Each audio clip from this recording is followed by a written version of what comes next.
Под површината со доктор Марија. Затоа што симптомите се само врвот. Ние ја откриваме вистината под нив.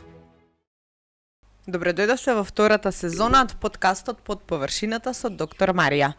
Во денешната прва епизода од втората сезона ќе зборуваме за една тема која што реално многу често се прескокнува кај нас, а може да биде половина од причината зошто не доаѓа воопшто до бременост. Тоа е машкиот фактор. Доктор Марија, спремни ли сме да почнеме? Спремни. Прво прашање. Зошто уште постои идејата дека фертилитетот сам по себе е женска тема? Сметам дека децении наназад, затоа што жената е она која што го ја износува целата бременост. Жената е она која што всушност завременува, нели? Сметам дека ова е една од причините кога не доаѓа до бременост, причината веднаш се бара кај самата жена. Веднаш започнуваат различни испитувања да се прават кај самата жена, а мажот се остава за подоцна. Но ова е една од дефинитивно од најголемите грешки што ја гледам, затоа што оно што го кажува модерната медицина, модерните научни истражувања е дека во 40 до 50% од паровите кај кои што имаме инфертилитет, имаме вклучен машки фактор, сам по себе изолиран, или во комбинација со женски фактор. Така да дефинитивно е еден од најголемите митови кога станува збор за инфертилитет. Меѓутоа можеби не сакаме да го прифатиме. Можеби мажите гледаат на доколку кај нив е проблемот, го на некаков начин примаат како тоа да е индикатор за нивната мажественост на некаков начин. Можеби е некакво културна, би рекла, проблематика до некаде. И макар што можам јасно да се изразам дека особено младите генерации на денешно време дефинитивно имаат многу поразличен став, многу поразлично мислење отколку пред 30 години, каде што мажот можеби воопшто не бил адресиран, да кажем. На денешно време веќе малку работите стојат поразлично. Апсолутно би се согласила, затоа што кога станува збор за тој процес на добивање на бебе, се почесто и почесто гледаме, например, од машка страна повеќе индикации за да земат да се испитаат и двајцата, да видат каде е проблемот, што треба да поправат, па дури и веќе, нели, промена во животните навики и во животниот стил, за да имаме... Веќе имаат, сметам дека имаат доволно информација, самиот интернет и доволната информација и достап до информација, значи веќе ја прави младата популација многу посвесна. Значи за секојдневието, за тоа што може да биде проблем и различните фактори, поради што самите мажи веќе тука малку повеќе младите, значи мажи малку се посклони кон она да прифатат дека можеби и кај нив лежи самиот проблем. Ајде да им објасниме на гледачите кога велиме машки фактор. Што точно оценуваме тука во тој машки фактор? Машкиот фактор не е една бројка, Маријана. Значи, кога гледаме машки фактор, гледаме многу работи. Кога правиме еден сперматограм, значи гледаме колкав е самиот ејакулат. Гледаме подвижност на самите сперматозоиди. Гледаме вискозитет, гледаме значи pH, гледаме хормони кај самиот маж. Така да постојат многу работи кои што ги гледаме, каков е квалитетот на неговата сперма. Значи дали има некакво ДНК оштетување на самата сперма. Дали имаме оксидативен стрес, значи многу се факторите кои што можат да повлијаат на тоа да гледаме многу лош сперматограм и да тука сакам да ставам една забелишка. Не секогаш на сперматограм ќе видиме проблем, поради што е потребно да бидат направени дополнителни испитувања за да биде утврдена причината и за да биде решена истата која што ќе доведе до тоа да создадеме нов живот. Сакав тоа следно да го прашам, кои се параметри и дали само се фокусираме на самиот спермограм, ама Не. ете, потребно е нели хормонски статус да се направат, затоа што исто како и кај жените, ако направиме една компарација, исто како и кај жените, значи колку што влијаат хормоните, така влијаат и кај мажите. Колку и да не се свесни за тоа. Колку и да не се свесни за тоа и колку и да зборуваме за самите мажи дека тестостеронот, да, многу важен во целото нешто, но постојат многу други хормони кои што или можат да влијаат на нивото на самиот тестостерон, или можат да влијаат на на самата сперматогенеза, ако можам да се изразам на некаков начин, и да ја попречат и да доведат до тоа да немаме квалитетен спермограм. За жал, на денешно време, на денешното модерно време, она што го гледам е епидемија на машки фактор и на многу лоши параметри, и на многу лоши спермограми. Зборувам за 25 годишни до 35 годишни мажи. Значи не зборувам за некој 60 годишен маж. Каде што гледаме реално резултати кои што би одговарале за еден 80 годишен маж. И тоа е трагично. Трагично е, но самиот модерен живот сам по себе си го носи своето, би рекол. Кога сме веќе кај модерниот живот, факт е дека, поради тој модерен живот, многу често и гледаме мажи, например, што се склони повеќе да се грижат за себе, ќе одат во теретана, ќе земаат суплементи, ќе примаат протеини, ќе се хранат здраво, внимаваат и така натаму. Значи, и тоа е секојдневие. И тоа е окей. Меѓутоа, кои се тие нормални навики за кои што сметаме дека се нормални, а сепак прават проблем и пречат на тоа да имаме ние вистински добар спермограм?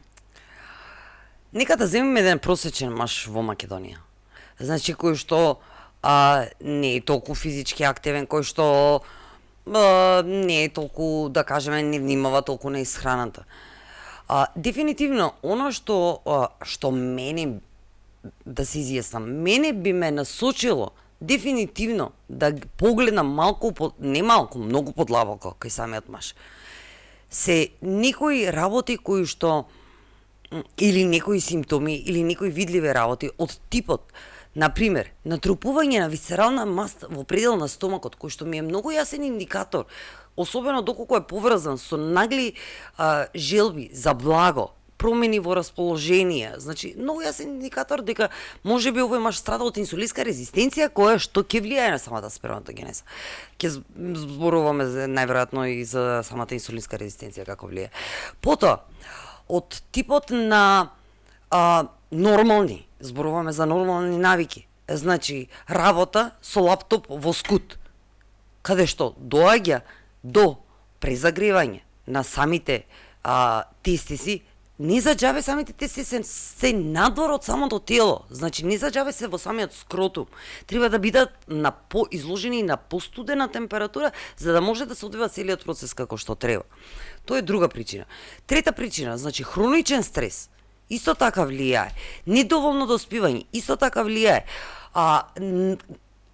Лошата исхрана, голем фактор. Значи, за тоа да немаме квалитетна сперма. Така да би рекла дека факторите се многу, или оние нормални навидум нормални навики се многу кај еден маж, кој што вообичаено не би се посомневале дека проблемот лежи во него, затоа што можеби самиот маж има и добро либидо. Но не доброто либидо е индикатор на тоа како во реалност стои неговата сперма и колку е квалитетна неговата сперма. Значи либидото факт е дека не е индикатор за фертилитетот кај мажот. Не е индикатор, може, значи понекогаш, значи да ни даде информација дека можеби имаме проблем, но не секогаш. Има мажи кои што имаат страшно добро либидо, но имаат катастрофален спермограм. Сакам да направиме еден дисклаймер. Ајде дисклаймер. Сте имале, значи, работите со парови. Тоа е факт. Кога станува збор за забременување, значи гледаме машки фактор, гледаме женски фактор. се случувало ли некогаш да се изненадите од тоа каков живот живее, например, мажот, па да се испостави дека спермограмот е екстра. Значи да ве струши баш онака. И ова се случи, значи некаде пред не знам, може 2-3 месеца, каде што имавме случај, доколку се сеќаваш, каде што буквално мажот го живееше, добро, мажот не пушеше, не пиеше алкохол, но имаше катастрофален седентарен начин на живот, катастрофална исхрана, значи буквално беше обезен, каде што реално моите очекувања беа да видам многу лоши параметри на самиот спермограм. Кога го видам спермограм. Тој беше коментарот. Очекувам спермограмот да биде катастрофален. Ама... Но не сум видела подобар спермограм во последниве 2 до 3 години немам видено подобар спермограм, значи. Што мислите, на што се должи тоа? Сепак сметам дека најверојатно кај овој маж, значи имавме добар сон. Немавме хронично ниво на стрес. Тоа беше маж кој што не пушеше, не консумираше алкохол и не беше изложен на одредени фактори од типот како што споменавме, значи топлини, джакузи, сауни и некои други работи кои што најверојатно до некаде и јадеше главно домашна храна, кои што до некаде можеби се изиграле улога во тоа да има ваков спермограм. Кажете ми, да разјасниме, ете, по колку време обиди за бебе би требало да се обидеме да случајно да го провериме машкиот фактор? Никогаш нема случајно проверување на машкиот фактор. Секогаш кога работиме, значи, доколку, затоа што кај мене доаѓаат парови кои што веќе извесно време не можат да останат бремени. Значи, многу години не можат да останат бремени, доаѓаат парови со многу спонтани абортуси, доаѓааат парови со многу неуспешни инсеминации, инвитро, ембриотрансфери. Значи, зборувам, кај мене не доаѓа пациентка која што прв пат се обидува да остане бремена. Или која што сега се сетила и се сетила дека треба претходно да го подготви самото тело или самиот маж, да кажеме, дека треба да се подготват претходно за да имаат здраво бебе. Никој не мисли на ваков начин. Што во реалност и треба да биде мислено на ваков начин. Но кај мене вообичаено пациентите се со многу тешки проблематики. Последна станица, докторке. Секогаш. Значи, секогаш сум последната станица, после минати не се знае колку инсеминации, инвитро, ембриотрансфери, неуспешни обиди за бременност, години, значи обиди, неуспешни обиди, да не зборувам за спонтаните абортуси, значи, стандард. Така да, доколку, така да тоа веќе се, нека да се вратам на самото прашање, тоа се веќе парови кои што долг период страдаат да имаат потомство. И но доколку сте на оној степен во вашиот живот каде што доправа сметате да имате деца, би рекла, и доправа ќе се обидете да имате деца. Доколку сте под 35 годишна возраст, тогаш би рекла доколку после една година обиди сакате да тргнете да видите, значи паралелно, не прво да гледаме жената да ја направиме 200 испитувања и да го ставиме мажот за подоцна да видиме доколку дали се во ред со самата жена, туку паралелно одиме со гледање. Доколку сум јас, на секундата, значи назначувам паралелно испитување и на двата партнери.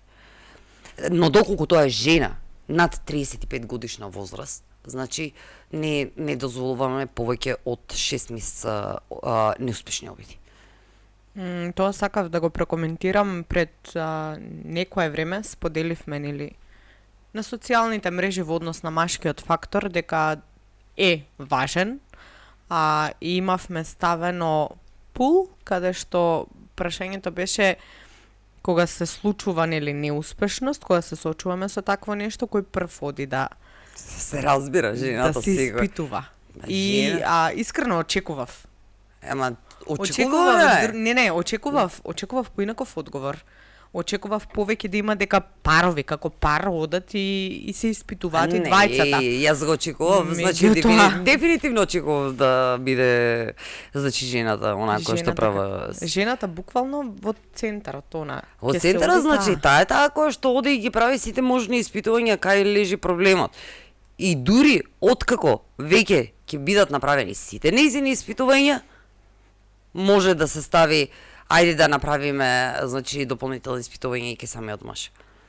Кажете ми кои симптоми ќе пројави еден маж кога ќе имаме варирање во самите хормони во самиот Не мора. метаболизам? Значи овде лежи токму овде лежи би рекла онаа причина каде што не секогаш мажот е адресиран. Затоа што еден маж може да има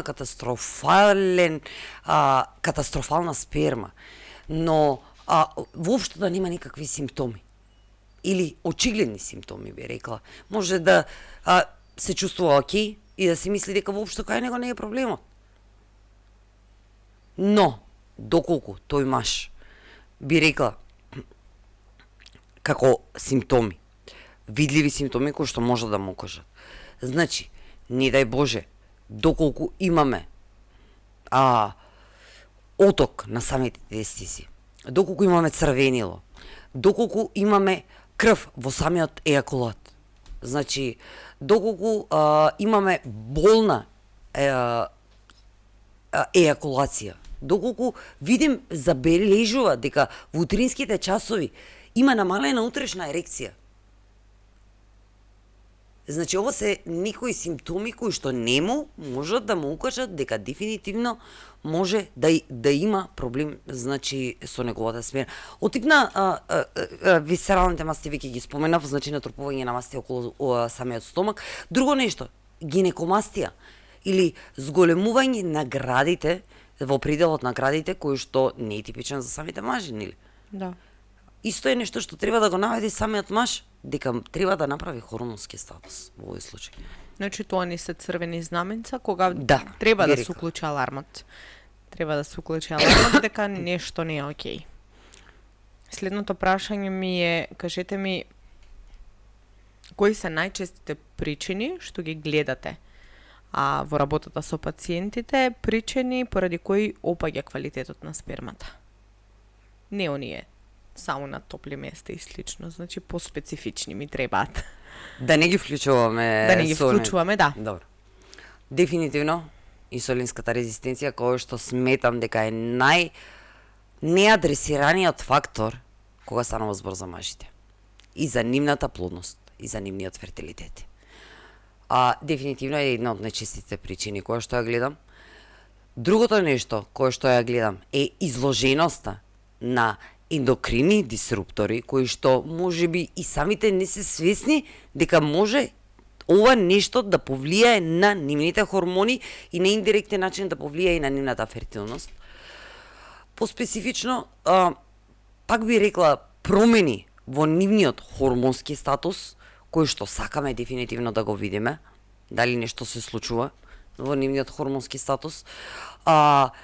И поспецифично, не знам колку е поспецифично, но дефинитивно хроничното недоспивање, заедно со редовната консумација на алкохол, заедно со пушењето, значи, заедно со хроничниот стрес, се исто така големи ризик фактори за тоа да дојде до, на некаков начин би рекла, намалување на самиот квалитет на самата сперма. Тука би можеле и да го ставиме стресот како значаен фактор. Стресот е дефинитивно значаен фактор. Ќе испадне дека се повторуваме. дека ќе излезе така. Меѓутоа, не секој маж признава дека е под стрес и не секој маж ќе покаже дека е под стрес. Затоа сме свесни. Да, сметам дека мажите многу подобро знаат да го прикриваат нивото на стрес на некаков начин. нема да се случи, не знам, маж да избувне дома кој што може да се случи, жена да избувне. Ние често избувнуваме. Често избувнуваме, морам да признам. Зависи од мажот, зависи од жена. Ама чекај, И зависи од хормон, денот во месецот исто точно, така. значи, она што не го разбираме дека жената е буквално една хормонска бомба. Значи, каде што имаме осцилации на хормоните во текот на целиот месец кај една жена. Што не е во реално случај кај самиот маж. Да. Не можете да очекувате, значи, кај жена како што постојано имаме спад и раст на хормони во текот на целиот месец, да подеднакво да се движат работите како кај еден маж. Значи, треба малку жената да биде поразбрана во овој случај, сметам од страна на низиниот партнер. Меѓутоа и мажите се соочуваат со предизвици сега реално, меѓутоа Дефинитивно, значи не го дефинитивно покажуваат тоа. Дефинитивно. Тука сакав да кажам дека и може би треба да размислиме дека и прикривањето на стресот и покажувањето од нели сила некогаш многу лошо може да влијае отколку тоа да си признаеме дека сме под стрес и едноставно да зборуваме. Влијае, многу влијае. Влијае затоа што кога еден маж ќе биде хронично под стрес, значи ова вообичаено ќе доведе до повисоко лачење на кортизол, кој што кортизол ќе преку нешто што се нарекува оска, хипоталамус, хипофиза и тестиси, ќе влијае и ќе го потисне особено фоликулостимулирачкиот и лутeinизирачкиот хормон, кој што ќе даде послаби сигнали до самите тестиси да произведуваат сперматозоиди, кој што дефинитивно се разбира ќе влијае на самата сперма. Ги спомнавте инсулинот и инсулинската резистенција. Голем неадресиран фактор. Кажете ми како влијаат?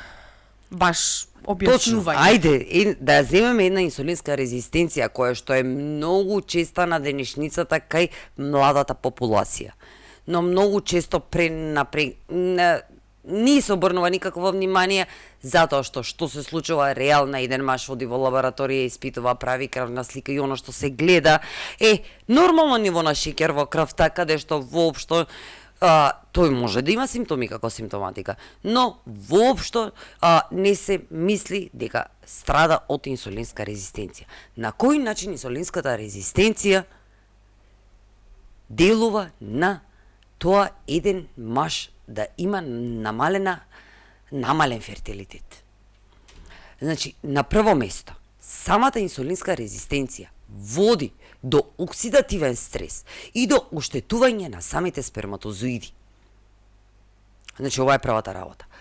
Втората работа е води до намалување на нешто што се нарекува секс-врзувачки глобулин, кој што ќе направи? Значи, на хартија може да имаме нормален тестостерон, но ова не ни покажува, доколку имаме намалување на секс-врзувачки глобулин, не ни покажува колку е корисниот тестостерон, кој што ни е потребен за да дојде до оплодување, имплантации и се натаму, да кажеме. Ова е втората работа на кој начин влијае самата инсулинска резистенција.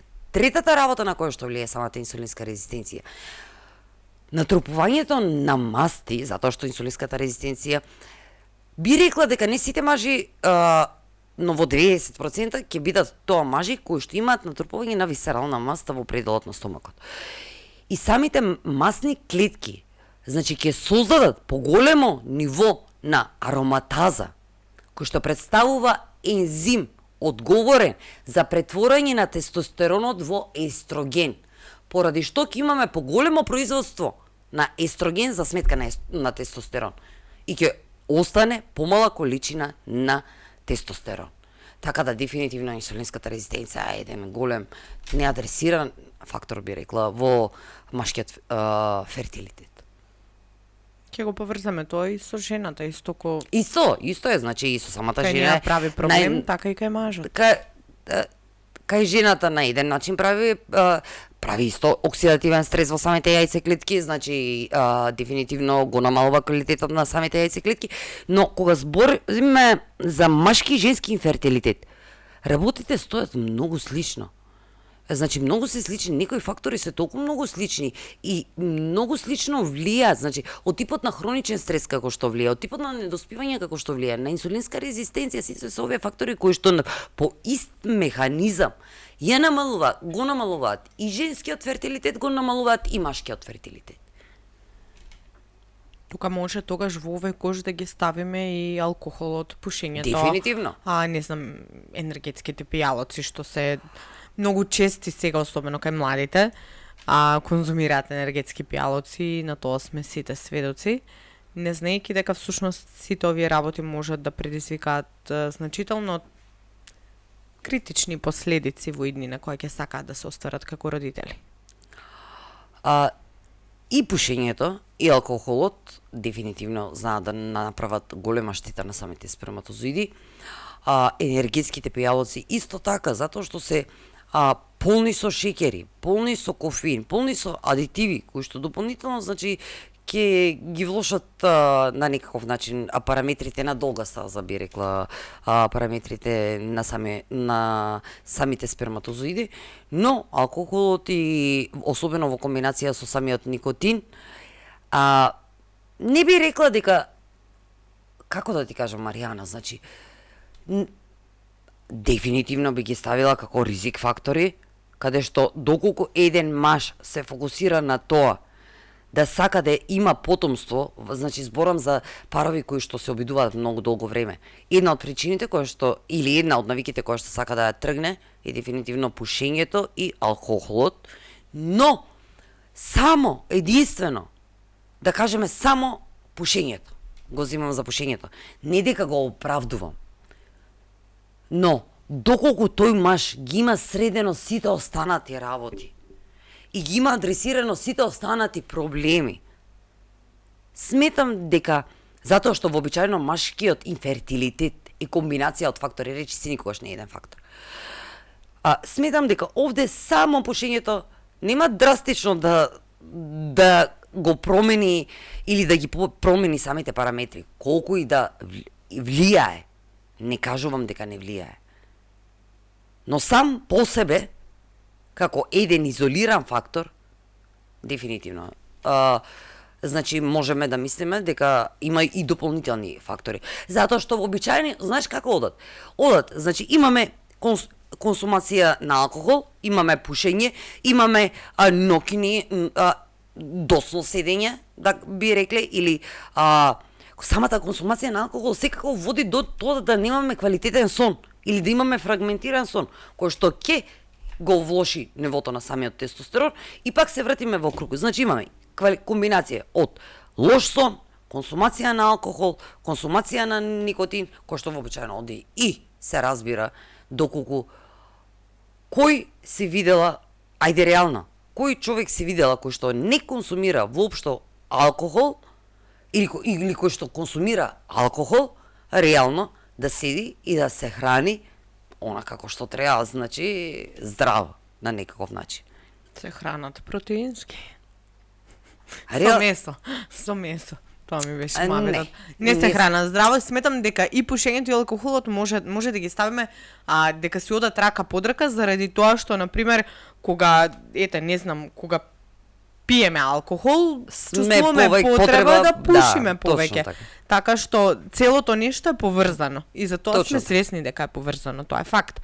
Меѓутоа зборот ми беше дали може само едно нешто од тие работи, кој што кажавте и вие, само едно нешто да направи толкава осцилација. Сега пушењето не.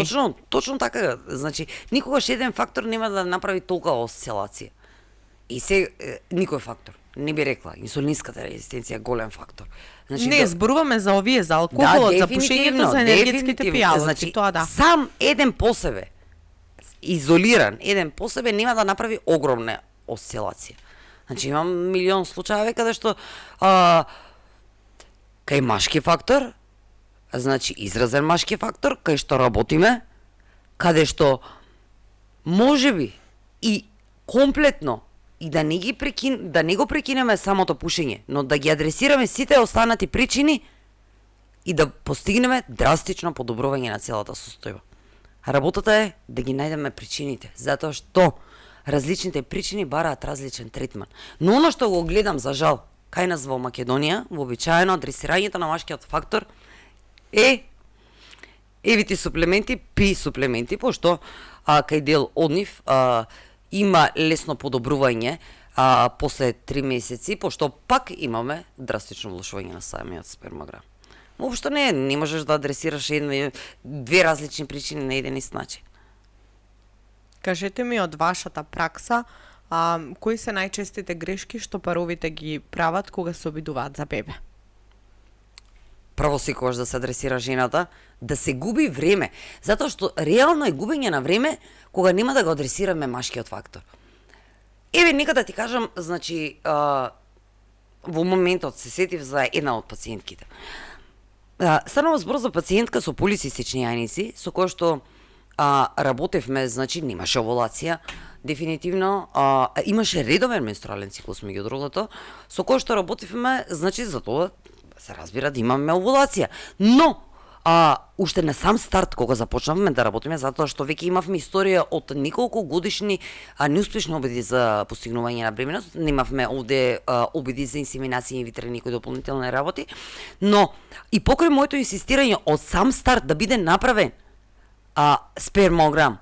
Значи, тој спермограм беше одложуван поради известни причини, да кажеме, на самата двојка, немање време и некои дополнителни фактори или немање на соодветно место каде да се направи, кој што не сметам реално дека е причина. Но, што се случи? Во моментот во кој што видов дека веќе имаме поминато ние некаде добри 6 месеца, можеби и 8 месеца работа, но не се уште не постигнуваме бременост. Ајде, не ме лаже за збор, може да станува збор и за 12 месеца работа, но не доаѓа до бременост. Ова беше моментот каде што реков: сакам потитно да ми биде направен спермограм. Што се случи? Можам да замислам. Пораката која што ја добив беше следнава. Пак бевте во право, докторки. За жал. Со испратениот спермограм кој што беше катастрофален.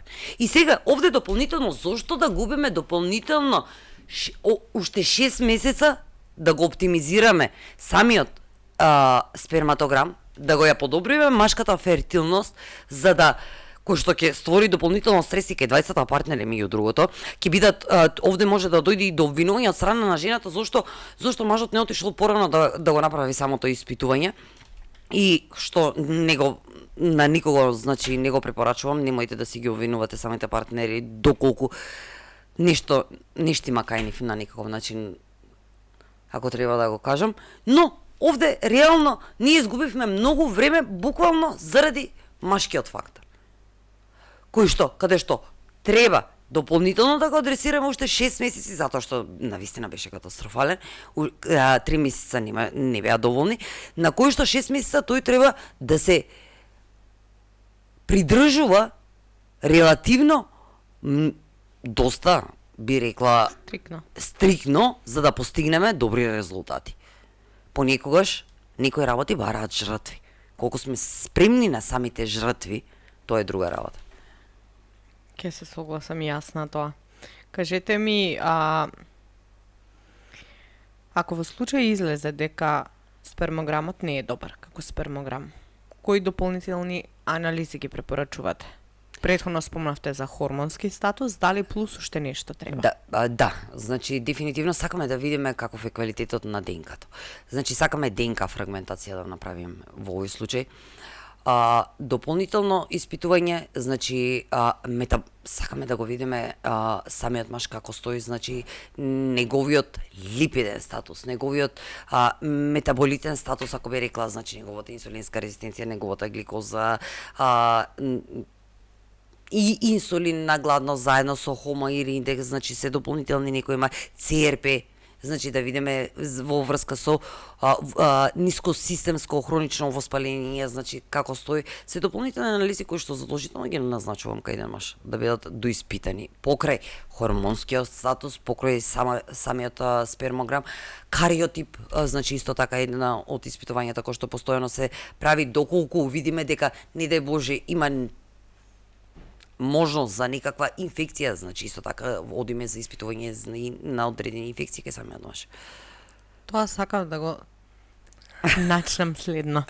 Ќе се случи да биде се окей со хормонскиот статус, ќе се случи да биде се окей со спермограмот, ајде да речеме, има варирање тука некаде во ДНК кај мажот, значи во самата фрагментација, и имаме варирање во ПХ вредноста. На што би укажувало тоа?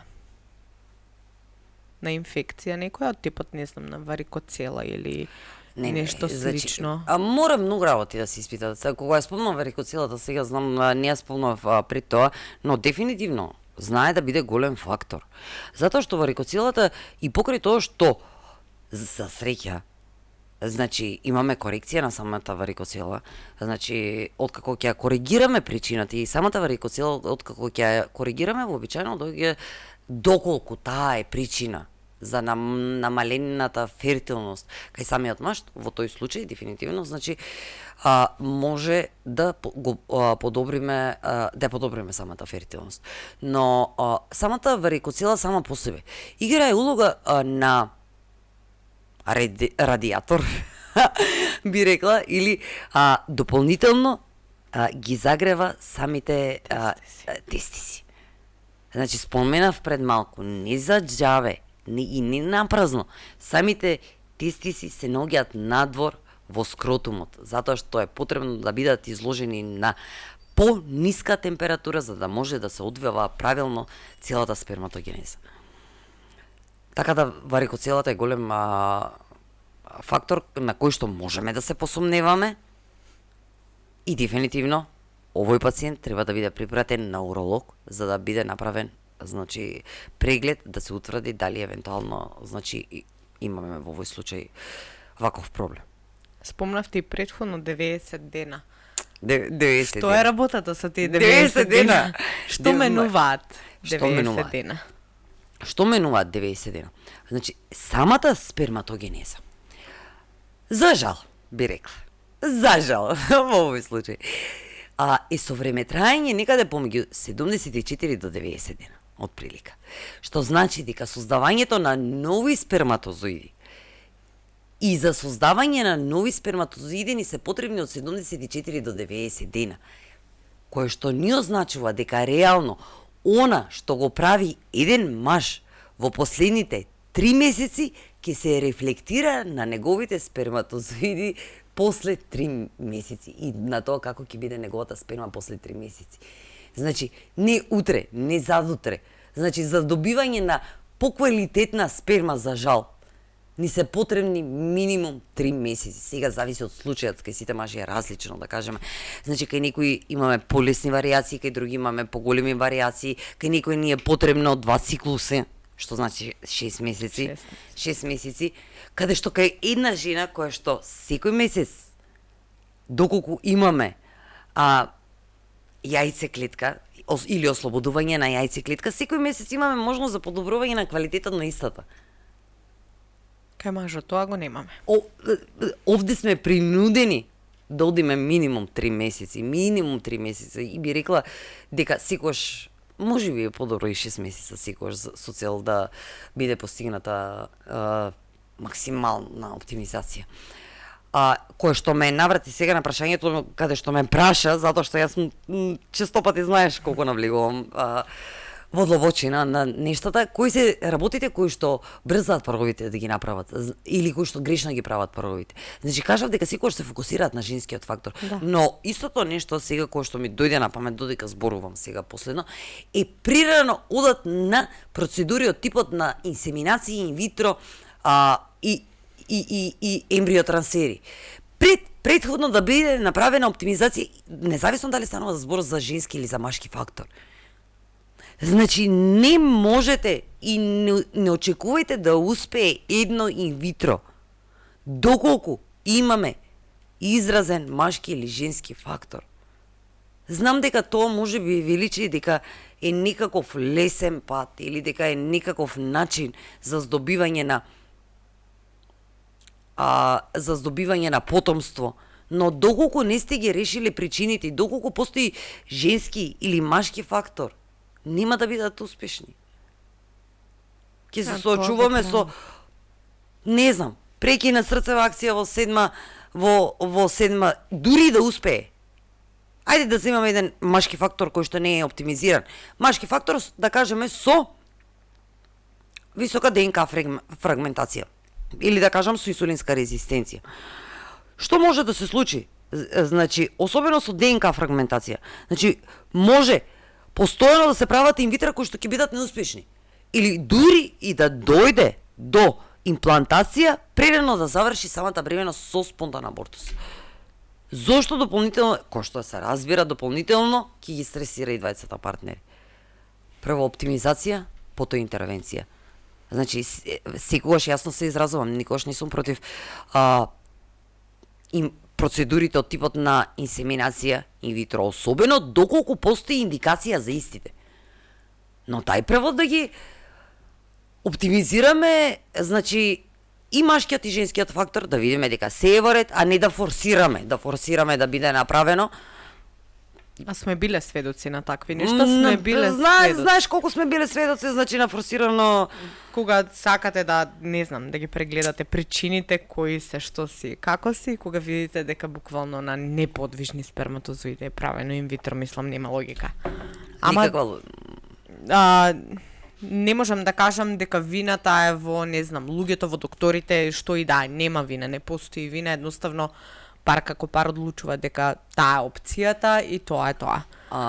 Решението за тоа на што ќе се одлучат на крајот од денот лежи кај самиот пар. Кај самиот пар, да. Затоа што не можеш некој еден пар да земеме или една жена или еден маж на никаков начин да го назор да го натераш да прави нешто кое што самиот не е доволно свесен дека треба да го направи. Што велам јас пациент кој што не сака да сам да се излекува, не можам да му помогнам и не е за кај мене. Да.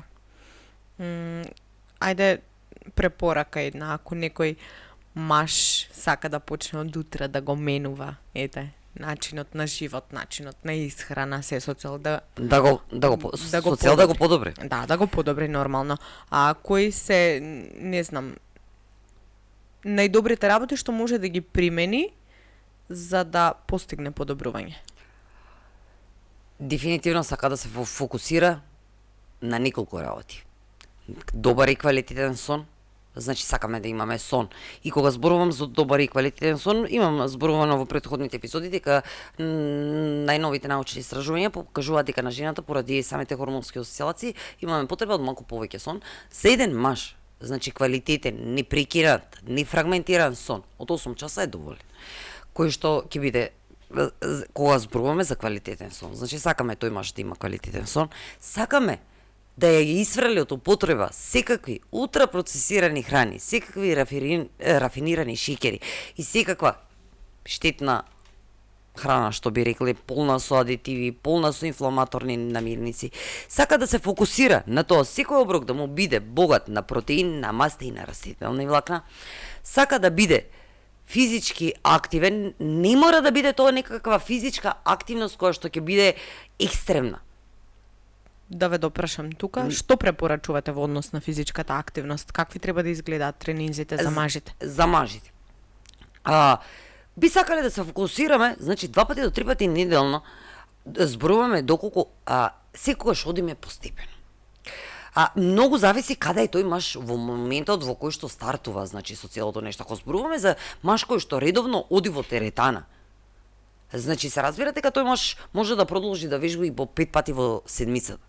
Но доколку тоа е маж кој што нема никаква физичка активност, ајде да земеме дека доаѓа пар каде што мажот нема буквално никаква физичка активност. Не можеш веднаш да го ставиш на физичка активност каде што ќе биде, да кажеме, секојдневна физичка активност екстремна, ќе доведе до уште поголем стрес на организамот. Но оптимална би рекла, она што сакаме да ја постигнеме и постепено одиме кон прогресија и кон зголемување на самата физичка активност, е дефинитивно барем 2 до 3 пати неделно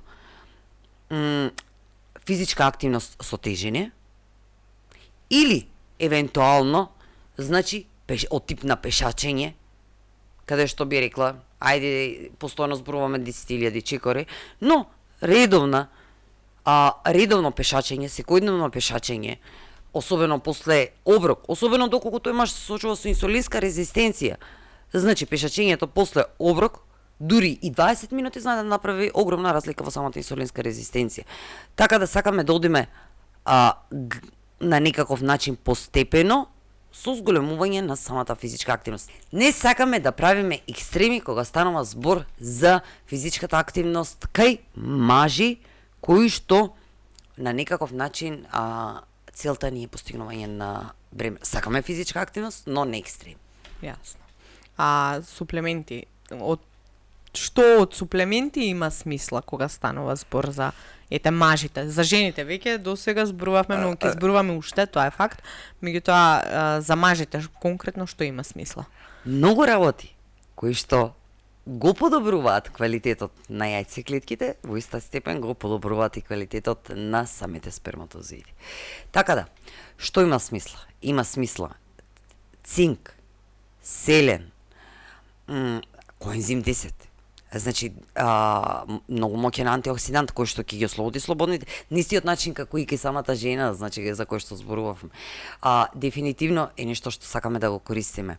Друго нешто што можеме да користиме е постојат научни истражувања кои што покажуваат дека L-карнитинот дефинитивно знае да ја подобри и подвижноста на самите сперматозоиди. Така да е, така да е дефинитивно еден од, збориме за исчистен L-карнитин, да се разбереме, не зборуваме за оние L-карнитини каде што вообичаено мажите ги користат како додатоци, особено оние мажи кои што, ајде да кажеме, во теретана и се на високопротеинска исхрана и користат и аминокиселини, дополнително, значи и креатини и некои дополнителни работи. Зборуваме за исчистени суплементи.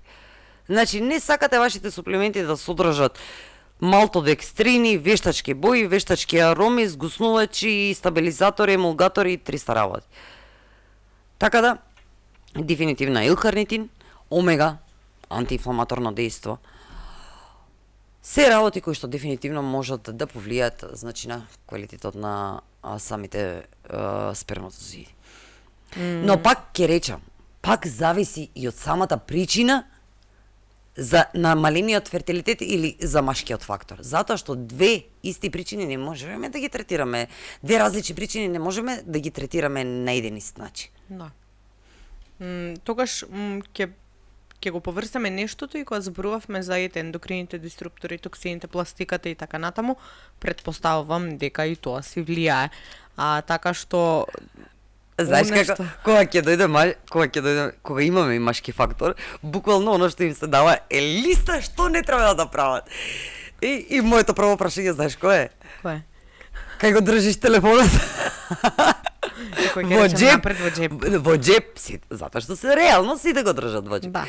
Сите мажи го држат во џеп. Каде што, значи, се стартува со муабетов дека, значи, од утре телефонот оди, значи не ме интересира каде оди, но не оди во преден џеп.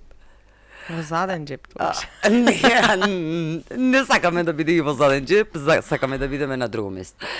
Но, дефинитивно, значи, има една листа која ќе дојде еден маж, што не треба да прави. Значи, навики во секојдневието, кои што треба да ги промени. Од типот, како изложувањето на самите ендокрини диструптори. Значи, сака и самиот маж да ги замени. Да кажеме, и ова е промени кои што едновремено ги прави и самата жена, значи како пар го прават. Ги заменуваат пластичните садови, да кажеме, со стаклени садови. Доколку треба се земаат филтри за филтрирање на водата, доколку е потребно се менуваат садови за готвење, кои што исто така, значи, знаат да бидат големи и да содржат многу ендокрини диструптори. И ја гледаме, и покрај тоа што мажот зависи од мажот, би рекла, можеби е маж кој што е вложува на неговиот изглед и користи многу, би рекла, козметика и некои дополнителни, креми и слично. Но сакаме да видиме и да разгледаме неговата козметика и доколку евентуално се. Значи, од шампони, од детергенти, од се буквално сакаме, значи... Гелови за туширање, се, претпоставувам, да. Значи, адресираме се. Тоа сакав да го поврзам. Без разлика што кога ќе се случи, например, ќе ни дојде пар и ќе биде проблемот само во еден фактор, да речеме, во женскиот фактор, тука добро ќе биде чисто како поддршка да се даде на женското или поддршка да се даде на машкото и да влезат и двајцата во процесот на менување на работите. Создавањето на нов живот е биологија на двајца, на партнери. Не треба товарот да паѓа само на еден. Независно дали станува збор за жена или за маж. Апсолутно. И тогаш е она каде што гледам дека имаме најголем успех. Значи, кога двајцата партнери се поддржуваат еден со друг, не си ја даваат вината, независно кај кого лежи вина, кај кого лежи, не вината, кај кого е самиот проблем. Оно што можам да го кажам, дека во 70% од случаевите имаме двоен фактор. Да. И машки и женски фактор. Многу ретко кога имаме само изолиран фактор. Да, се случува, но во почесто би рекла дека имаме комбиниран фактор. Така да правиме промена и кај двајцата партнери, но дефинитивно поддршката е нешто најдоброто нешто што можете да го направите за вашиот партнер доколку целите потомство. Што ќе препорачате, зборуваме за поддршка и такви работи, што ќе препорачате, например, на една жена која што сака да предложи на својот партнер да се проверат, да направат тестирање заедно, без да го повреди на некаков начин, без да му го наруши неговото его. Да. Неговото его. Или да биде сватена погрешно. Затоа што може да се случи реално. Да има реално такви може, ситуации. Имаме и така, значи, би кажала дека се поделиме малку, значи, имаме мажи кои што се сосема совесни и го прифаќаат самото нешто дека може и да лежи проблемот во нив, без воопшто на тоа да го сметаат како намалување на нивното его или на нивната машкост, но постојат, за жал, и мажи кај кои што на моментот на кој што ќе се спомене сакам да бидеме испитани и двајцата, значи веднаш доаѓа до некаков отпор. Она што една жена би ја советувала да пристапи кон нејзиниот сопруг, дефинитивно не е од типот на обидување. Обидувањето може да доведе само до поголем отпор. Туку повеќе да биде од типот, значи, ајде да гледаме на ова нешто како наш заеднички проект. Да, реално е заеднички проект. Значи, нека да вложиме и двајцата. Нека да видиме, значи, и двајцата. Не сакаме обидување. Сакаме, доколку проблемот е во мажот, кај жената немаме никаков проблем, значи, сакаме таа жена не да го убедува, туку на никаков начин да му покаже со логика. Мажите многу често знаат да бидат и да гледаат рационални и повеќе да гледаат на логика. И кога таа жена ќе му покаже со факти повеќе и со логика повеќе и ќе му покаже, даде доволно информација, затоа што тој маж можеби и не е доволно информиран. Значи тоа е начинот на кој што повеќе ќе го натера да отиде и да ги направи потребните испитувања, отколку да земе и упорно да го убедува на тоа, ајде, оди провери се, оди направи ги сите анализи, значи направи ги сите анализи, да му прави притисок. Не, ќе најде на отпор. Одиме сега со свич. Мислам дека доволно зборувавме за вакви сериозни теми. И за вакви длабоки теми. Добро, сега одиме со кратки прашања малку. Не знам, не го знам тоа свич. Малку динамика. Ајде динамика. Колку возраста влијае на квалитетот на спермограмот? Влијае, но пред малку, доколку се сеќаваш, како што споменав, имаме страшна епидемија на млада машка популација која што страда од инфертилитет, од лош спермограм, лоша сперма, значи дефинитивно епидемија. Сепак се разбира дека самата возраст влијае, значи не е исто еден 60 годишен маж и еден 25 годишен маж, макар што пак ќе се повторам повторно. Она што го гледам се 25 годишни, 30 годишни мажи со спермограми на 80 годишни мажи. Што мислите кога возраста тука треба да ни биде црвено знаменце, кога треба да почнат да се грижат малку повеќе мажите? Ако го тргнеме, значи ако го тргнеме од колосек фактот дека имаат лоши спермограми. Значи еден маж просечен што има добар спермограм, окей спермограм, кога треба да почне да се загрижува дека можеби квалитетот му опаѓа, во која возраст? По правило, значи пред децении, ајде да речем пред децении. Значи еден маж реално и на 70 годишна возраст станува татко. Така да мажите сами по себе се доколку ги нема сите останати фактори и доколку тоа е здрав маж, значи доколку продолжи да внимава, значи во тој случај на голема стаза може да ја запази својата репродуктивна способност, би рекла. Не постои нешто од типот да кажам, еве треба после 40-та година да почне да внимава да што и како. Сметам дека треба редовно да внимава не само од аспект на самиот фертилитет, од аспект на здраве, дека треба реално да внимава на своето здраве и да се грижи за своето здраве. Кажете ми исто, накратко, колку, например, коронавирус, грип, настинка и слично може да влијае на квалитетот на сперматозоидите? Од тип на инфекции може да влијаат. Но од тип на настинки, што сакам да напоменам овде? Кога одат самите мажи да направат спермограм, значи секогаш направете барем 2 спермограма. И никогаш немојте да правите спермограм доколку наскоро сте биле болни, наскоро сте примале антибиотик, наскоро сте имале некаква инфекција, значи не. Ова може да ни даде погрешен резултат на самиот спермограм, затоа би рекла почекајте малку, нека поминат неколку седмици, потоа го направете го самиот спермограм. Тоа значи дека и самите антибиотици, например, ако примаат во случај, ќе покажат лош резултат? Можат да влијаат на самиот резултат, дефинитивно. Јасно. Што препорачувате колку дена абстиненција пред да се направи спермограм? Ова е стандард, значи... Стандард, ама некои немаат информации, реално. Па може да кикснат. Не, значи, не сакаме премалку, не сакаме премногу. Би рекла дека за мене најоптимално е некаде од околу 3-4 дена абстиненција. Може да варира, значи може да варира, може и до 5 дена, значи да варира, но 3-4 дена е идеално. Тесни боксерки, да или не? Од како искрен прашање обарја. Па кратки прашања, рекува докторки. Тесни боксерки. Кое? Дали влијат на самата плодност кај мажот? Да, дали ќе препорачате на некој маж да носи тесни боксерки со оглед на фактот дека се обидува за бебе?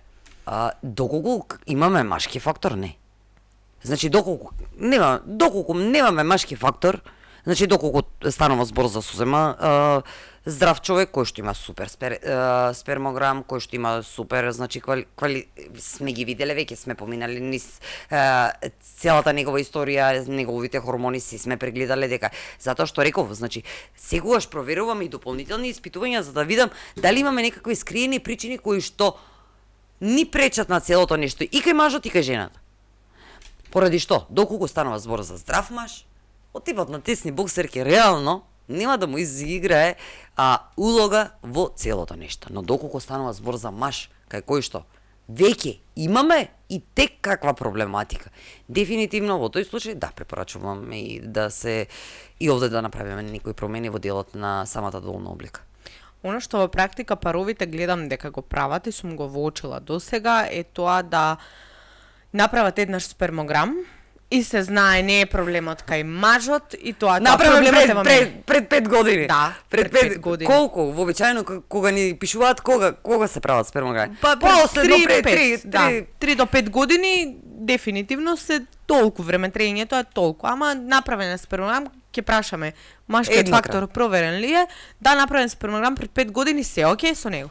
Се окей со него? Да. Да, а што се случило во изминатите 5 години, кои што драстично можат да повлијаат?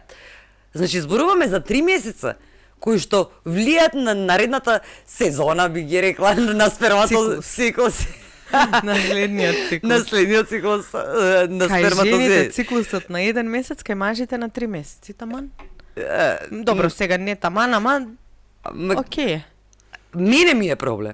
Мене ми е проблем затоа што мажот дополнително ми го одложува времето, кај може да имам жена која што можам да ја оптимизирам максимално за 3 месеци, но мажот да ми биде фактор каде што ќе изгубам многу повеќе време заради таа сперматогенеза од 90 дена би рекла, каде што можеби ќе ми бидат потребни од типот на 6 месеци за да добијам квалитетна сперма. Апсолутно. Ќе се согласам со тоа. И кажете ми сега како завршница, на крај. Толку од кратките прашања? Толку од кратките прашања. Добро. Спомнавте да ако продолжам да ве прашувам, ќе се повторуваме. Добро. Ама работите што треба да се запаметат се генерално тие. Факт е дека треба да се испитаат. Задолжително. Прво и основно, ако сериозно сакаме бебе. Да. Значи, дека треба да се испитаат, факт е дека треба да внимаваат на самите навики во нивниот живот, да променат одредени работи, да бидат спремни на тоа дека ќе имаат промени и дека треба да направат промени за да има успех.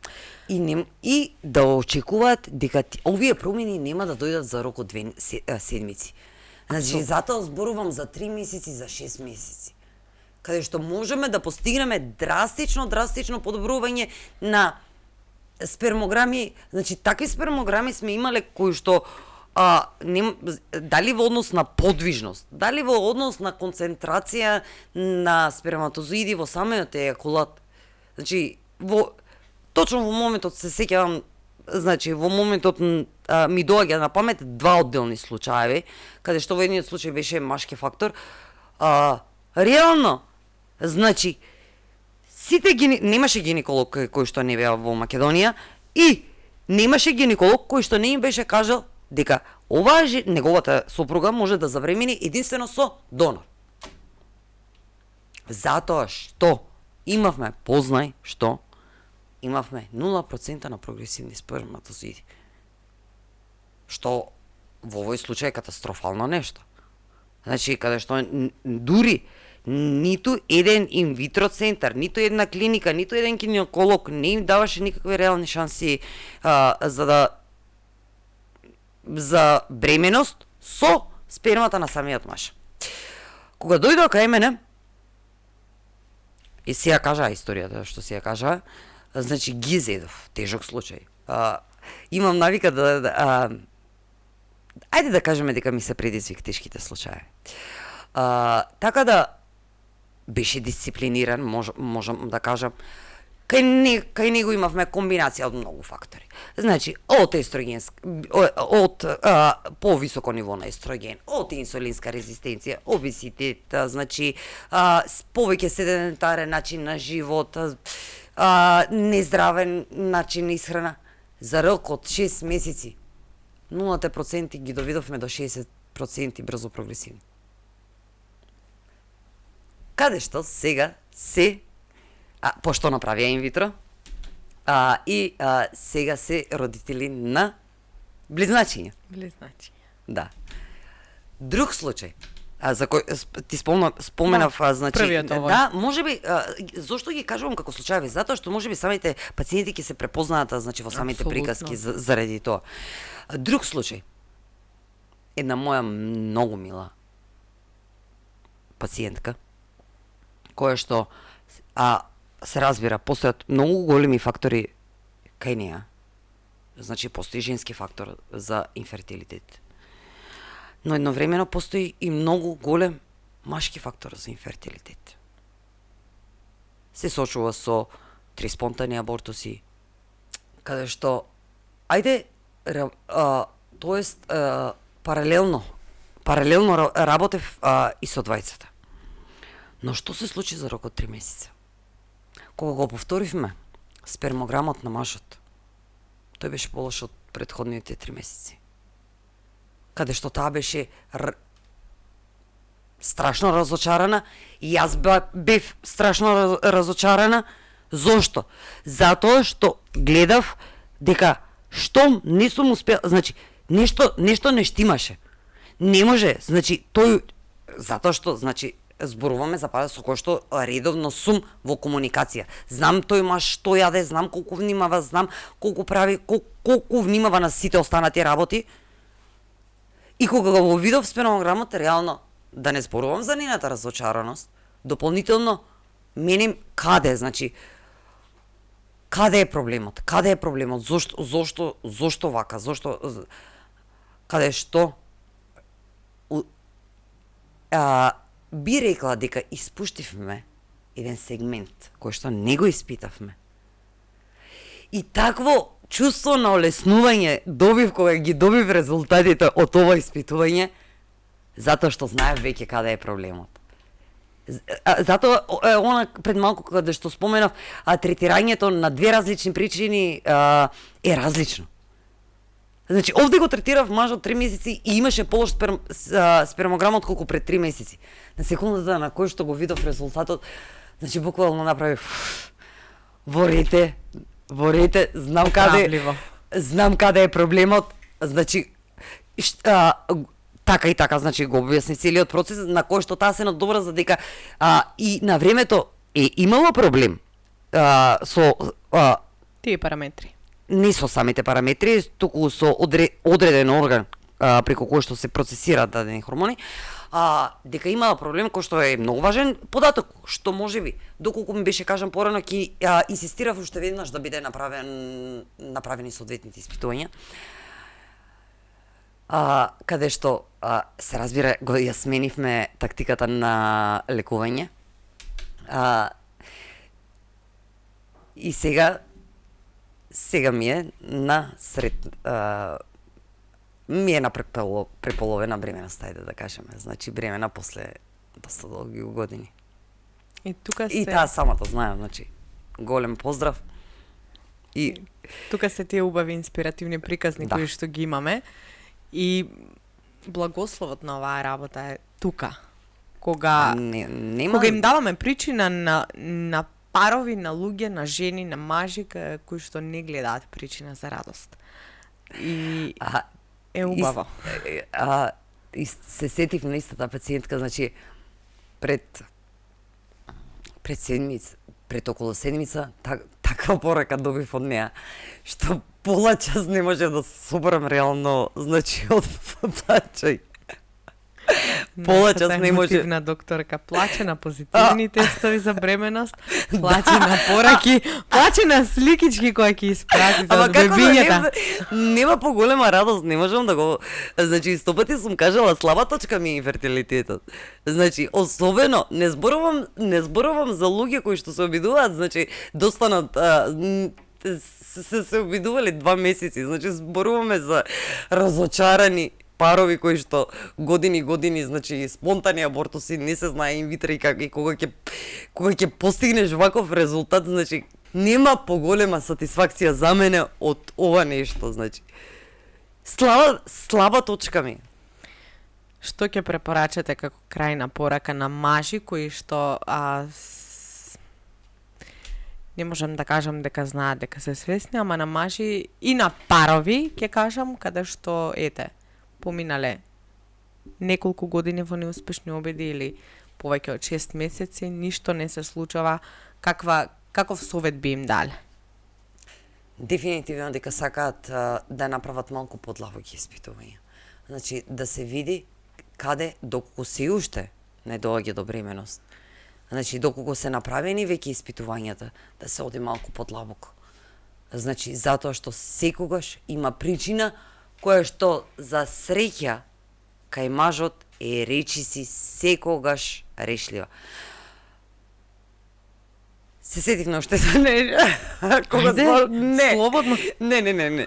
Значи се сетив на поради тоа што знаеш дека мислите ми врачат со 100 назад, се сетив на многу често мажите кои што користат екзоген тестостерон или анаболни стероиди.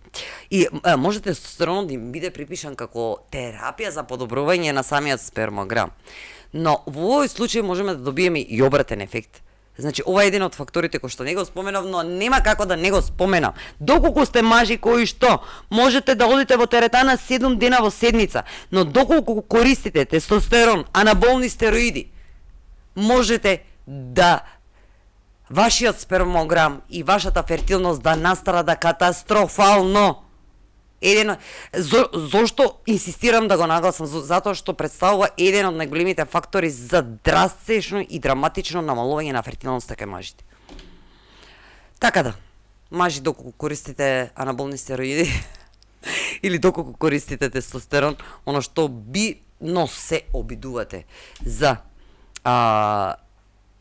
потомство, дефинитивно е нешто што не сакате да го правите, дефинитивно сакате да го смените начинот на живот, на исхрана, на одредени навики и можеме дефинитивно да постигнеме драстично подобрување во рамките на 3 до 6 месеца, би рекла.